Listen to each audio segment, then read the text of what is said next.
చక్రవర్తి గారు బాగున్నారా? నమస్తే మేడం. నమస్తే. రఘు గారు బిజీగా ఉన్నట్టున్నారు. చెప్పండి అమలాపురం ప్రొడ్యూసర్ గారు. మేడం మీ డేట్స్ కోసం వచ్చాను, మీరు చెప్పండి. మేడం నా పేరు విఘ్నేశ్వరరావు, ఫస్ట్ టైం డైరెక్షన్ చేయబోతున్నాను. ప్రొడ్యూసర్ గారు ఆల్రెడీ మీకు తెలుసు. విషయం చెప్పండి. Lady oriented cinema తీయబోతున్నాను madam. Heroine గా మీ డేట్స్ కావాలి. రెమ్యూనరేషన్ అంటారా? నేను చూసుకుంటాను మేడం. ఓ సారీ, ప్రెసెంట్లీ నేను కొత్త డైరెక్టర్స్ మూవీస్ ఏవి ఒప్పుకోవడం లేదు. లేదు మేడం, సతీ సావిత్రి సినిమా తర్వాత మళ్ళీ అదే range subject madam. Sorry, presently నాకున్న కమిట్మెంట్స్ కి చేయలేను. ప్లీజ్ మేడం ప్లీజ్, మీరు డేట్స్ ఇస్తారని కోట ఆశలతో వచ్చాం. లేదండి, మీకు ఎలా చెప్పాలో నాకు అర్థం కావట్లేదు. మీరు చేస్తే ఈ cinema 100 days confirm madam. Sorry అండి. ప్లీజ్ మేడం, చాలా రోజుల తర్వాత ఒక అవకాశం వచ్చింది మేడం, ఎలాగైనా ఒప్పుకోండి మేడం. సార్ ఇదిగో, ఇతను నా ఫ్రెండ్, కాబోయే డైరెక్టర్. ఈవెన్ ఇతను రిక్వెస్ట్ చేసినా కూడా నేను చేయలేను. ప్లీజ్.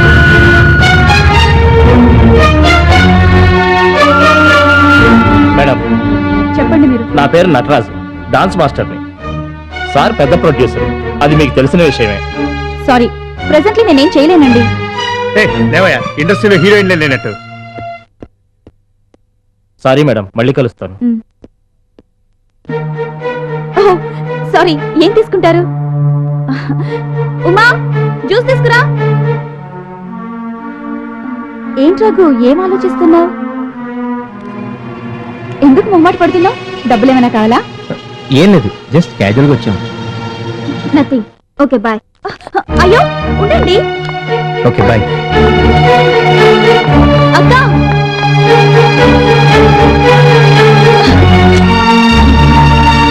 వెన్నెలా ఏడవద్దు. ఏంటక్క కూర్చోకుండా వెళ్ళిపోతున్నారు? నేనంటే కోపమా? చాచా, అలాంటిదేం లేదు. అమ్మా నాన్న వాళ్ళు చాలా తొందరపడుతున్నారు. నేను కూడా మ్యారేజ్ చేసుకోవాలని నిర్ణయించుకున్నాను. ఓ వెరీ గుడ్, కంగ్రాచులేషన్స్. అమ్మగారు జ్యూస్ అండి. అమ్మా నాన్నని పిలు. అట్లాగే అమ్మా. తీసుకోక. అందుకే కొత్తవేవి ఒప్పుకోవట్లేదు. కాల్ షీట్స్ అన్ని క్యాన్సిల్ చేస్తున్నాను. అన్ని సవ్యంగా జరిగితే పెళ్లి పెద్దలు మీరే. ఎవరా పెళ్లి కొడుకు? సరితక్క, మా అమ్మ మా నాన్న. నమస్తే. నమస్తే. నమస్తే అండి. నాన్న, మీకు రఘు అని చెప్పానే, వీరే. చాలా సంతోషం. ఓకే వెళ్దాం. సరే. నమస్తే మ్యామ్, రామకృష్ణ మేనేజర్ మాట్లాడుతున్నాను. చెప్పండి మేనేజర్ గారు. మీరు చెప్పినట్లుగా ప్రొడ్యూసర్స్ అందరితోనూ సెటిల్ చేస్తాను ma'am. One more thing ma'am, Raghu Saritha గారు వాళ్ళు మీ కాల్ షీట్స్ కోసం వచ్చారంట, కలిసారా మేడం? అవునా? మరి ఆ విషయం ముందే చెప్పలేదేంటి? నాకు ఇప్పుడే తెలిసింది మేడం. సరే, నేను చూసుకుంటాను. టేక్ ఇట్ ఈజీ రఘు, ఇలా జరుగుతుందని నేను ఊహించలేదు. వెళ్ళాం కనుక అసలు విషయం తెలిసింది. నీకంతా మంచి జరుగుతుంది. Be brave. నేను వెళ్ళి చంటిని పంపిస్తాను. Bye, take care.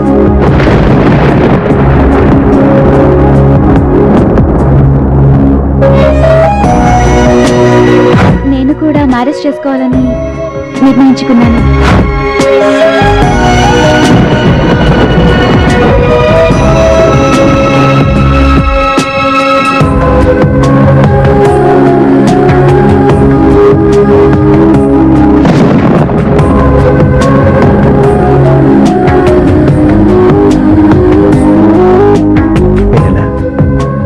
నువ్వెవరివో, ఎక్కడి నుంచి వచ్చావో తెలీదు,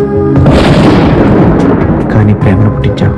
నువ్వెవరిని పెళ్లి చేసుకుని వెళ్ళిపోయినా నీ మీద ఉన్న ప్రేమ ఈ గుండెల్లో ఉండిపోతుంది. నా ప్రాణం ఉన్నంత వరకు, నా ప్రాణం ఉన్నంత వరకు, నా ప్రాణం ఉన్నంత వరకు.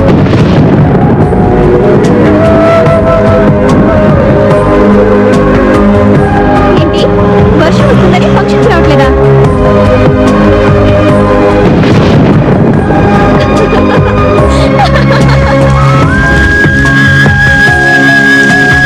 పెళ్లికి వస్తాగా, అప్పుడే చూద్దులే.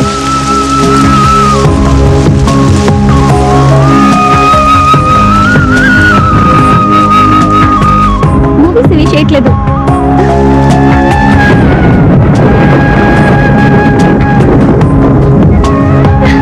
చూపిస్తాగా, తొందర ఎందుకు?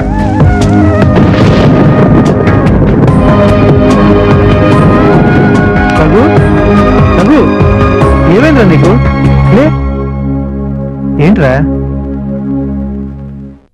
పేరు మారిందనుకున్నాము, మనిషే మారిపోయింది. మేకప్ తీసేసినంత ఈజీగా మనుషుల్ని కూడా తీసి పారేసింది. డబ్బు కావాలా అని బాగా బుద్ధి చెప్పింది. అంత మాట అందా? ఎంత పొగరు! మీరున్నాడి, ఈసారి నేను వెళ్ళి దాన్ని నిలవేస్తా. ఎంతలోనే ఎంత మిడిసిపాటు. అసలు ఈ రోజుల్లో ఎవరు నమ్మాలో నమ్మకూడదో కూడా అర్థం కావట్లేదు. ఈసారి ఆ పిల్ల కనిపిస్తే 4 దులిపేస్తా. పోన్లేండి అంకుల్, ఆమె ఇష్టం ఆమెది. అంటే నువ్వు బాధపడుతుంటే మమ్మల్ని చూస్తూ ఊరుకోమంటావరా? ఆగిపోయారే? నా గురించి అనుకుంటా మీ సమావేశం. మీ అందరికీ నన్ను బాగా తిట్టాలనుంది కదూ? లేకపోతే ఏంటమ్మా, నువ్వు చేసిన నాన్న బాగుందా? ఎప్పుడు నేను నా గురించి ఆలోచించుకోవటం అలవాటైపోయింది అంకుల్. ఎంతైనా హీరోయిన్ని కదా, పైగా డబ్బు మనిషిని. అలా అనకపోతే ఎలా? అంకుల్, ఒక సమస్య నుంచి తప్పించుకోవడానికి అనుకోకుండా హైదరాబాద్ వచ్చాను. మీరు నన్ను కూతురుగా భావించి ఆశ్రయం ఇచ్చారు. రఘు నాకు చక్కని జీవితాన్ని ప్రసాదించి ఎవరికీ అందనంత ఎత్తులో ఉంచాడు. ఇంత చేసిన మీ అందరికీ నేనెప్పుడు రుణపడి ఉంటాను. నేనే చెబుదామనుకున్నా నా పెళ్లి విషయం, కానీ మీకే ముందు తెలిసింది. అంకుల్, మీ కూతురుగా భావించి మీరంతా ఒక్కసారి మా ఇంటికి వస్తే నేను పెళ్లి చేసుకోబోయే వరుణ్ణి చూపిద్దామని నా ఆశ. అది కాదమ్మా, రఘు రఘునా? తన్నెలా మర్చిపోతాను. రఘు, నువ్వు కూడా రావాలి. నేను రఘుతో వస్తాను, మీరు వెళ్తూ ఉండండి. దయచేసి కాదనకండి. సరే పదండి.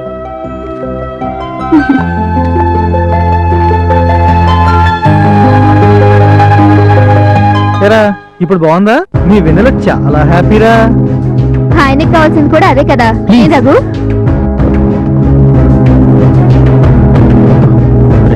వెళ్దావరా?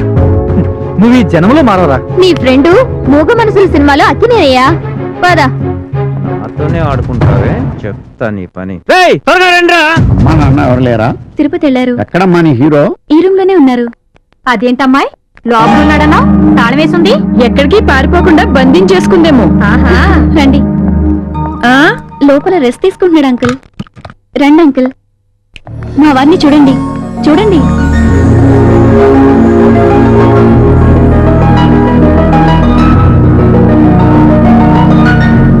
మ్యూజియంలో పెట్టినట్టు బంధించేసింది.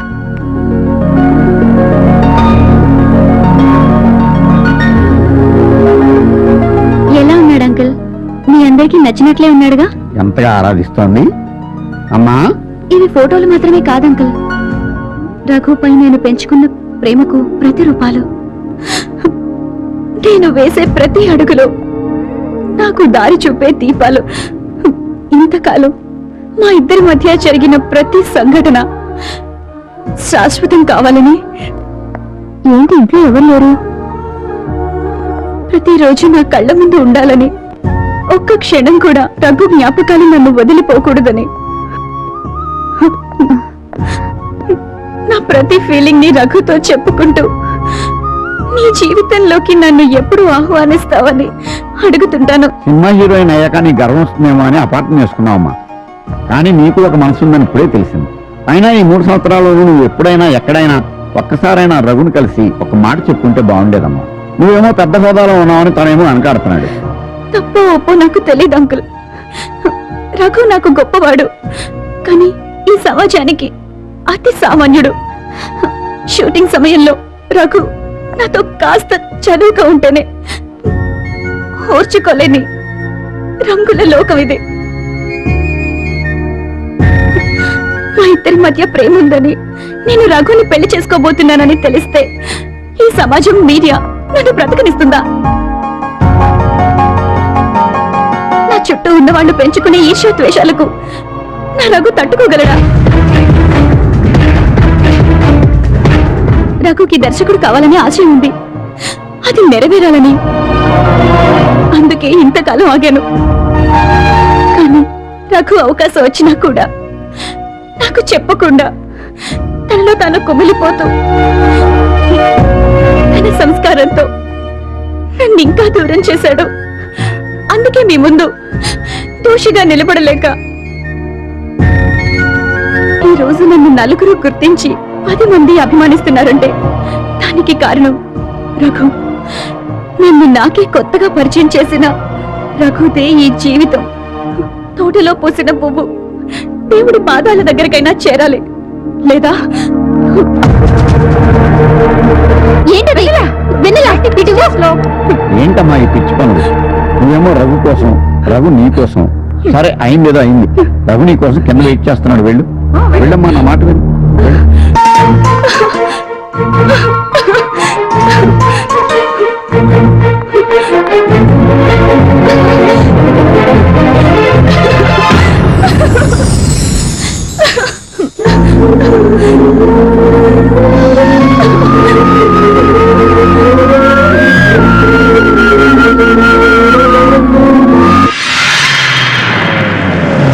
బట్టలు తీసుకురండి రా. బండి తిప్పాడు. హలో మేనేజర్ గారు, బాగున్నారా? పొద్దున మీ గురించి అమ్మాయి గారు అంతా చెప్పారు. నేను మీ దగ్గరకు వద్దాం అనుకున్నాను. ఇన్ని రోజులు దీని దగ్గర పనిచేసిందే దీని ఆస్తిని కొట్టడానికేరా, వాడితో పంపించడానికి కాదు. మా అలాగే మనిషివని మా అనుభవాన్ని చెప్పి మారుద్దాం అనుకున్నాను.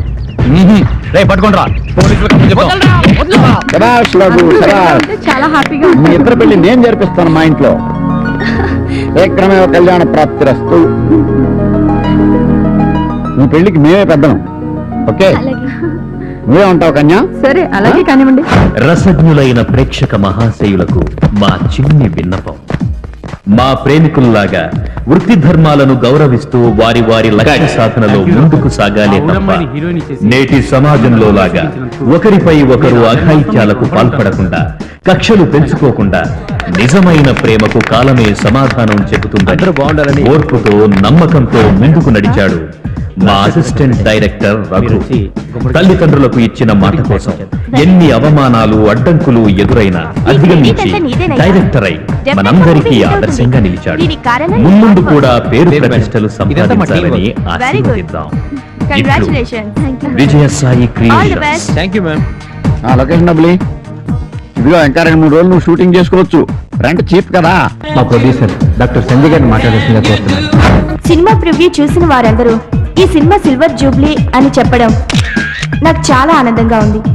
చిత్రంలో పాటల్లాగే చిత్రం బాగుంటుందని ప్రేక్షకులకి ప్రామిస్ చేస్తున్నాను. ఇదొక ప్రొడ్యూసర్గా కాదు, ఒక ప్రేక్షకురాలిగా చెప్తున్నాను. Once again thank you everybody. Thank you. రా సరిత. కంగ్రాచులేషన్స్ రఘు. ప్రివ్యూ చూసిన తర్వాత నేను డిసైడ్ అయిపోయినాయా. ఏం సినిమా అయ్యా, సిల్వర్ జూబ్లీ సినిమా అయ్యా. ఏం పాటలు, ఏం మాటలు, ఏం ఫైట్లు, సూపర్ అయ్యా. ఇదిగో తీసుకో, నీకెంత డబ్బు కావలిస్తే అంత. Next cinema, sorry sir, next cinema కూడా మేడం గారికే చేస్తున్నాను. లేదండి, అంతా తనిష్టమే. రఘు, ముందు జరిగిందంతా మనసులో పెట్టుకోకు. రఘు డబ్బు కోసం పనిచేసే మనిషి కాదండి. చేస్తానులేండి. అబ్బా, సిల్వర్ స్క్రీన్ కి ఏం డైరెక్ట్ ని పరిచయం చేశారండి. మీ సినిమా సూపర్ హిట్ అయ్యా.